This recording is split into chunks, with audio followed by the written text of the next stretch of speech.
Né en Québec en 1886, Léon était un homme calme, grand, robuste et musclé. Il aimait rire et faire rire. En résumé, il avait le bonheur facile. Il passait ses temps libres dans un gymnase qui s'appelait le gymnase J.B. Chartrand. C'était sur la rue Sainte-Catherine-Est à Montréal. Puis au menu, il faisait de la gymnastique et de l'acrobatie. Puis à 17 ans, il pratique déjà des jeux sur des vélos et des monocycles qu'il avait modifiés et adaptés lui-même pour ses besoins.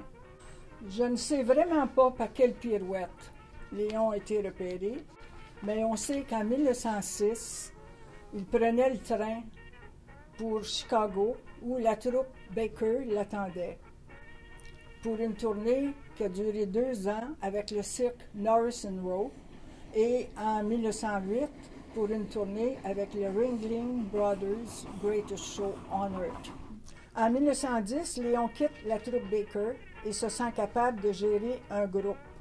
Il crée alors la troupe Léo Joe, composée de 5 personnes, dont sa cousine Adrienne, qui l'entraîne. Elle sera sa partenaire durant 12 ans, plus ou moins. Vint ensuite la troupe Léo Trio. C'est probablement plus facile de gérer 3 personnes et cela réduit le bagage à déplacer d'un théâtre à l'autre. Le tandem Dupré & Dupré a fonctionné pendant plusieurs années. Puis en 1918, Dupré & Dupré ont eu l'honneur de travailler pour un spécial du président des États-Unis, l'honorable Woodrow Wilson, à Washington, au théâtre B.F. Keith.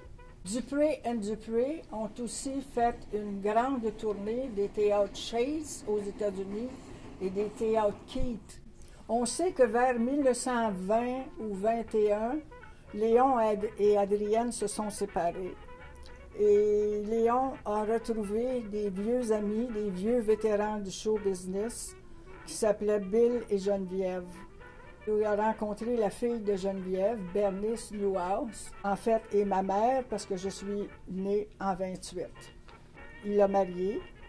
Et par la suite, bien, ils se sont séparés de Bill et Geneviève pour jouer à leur compte. Ils ont joué un peu partout. Ils ont fait le tour de Terre-Neuve. Ils sont allés à Saint-Pierre-et-Miquelon. Ils ont fait l'Ouest canadien et puis le Nouveau-Brunswick aussi. Après Dupré & Merrill, ce qui est arrivé, c'est que ma mère est décédée en 1930.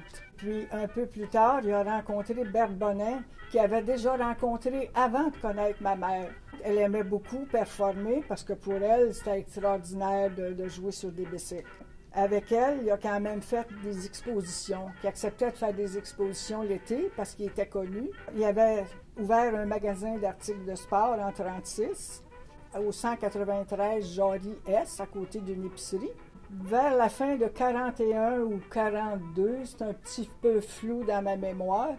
À ce moment-là, il a commencé à avoir des problèmes et par la suite, tout s'est enchaîné. Il a été hospitalisé à l'Institut du Radium et puis il est décédé là en 1943.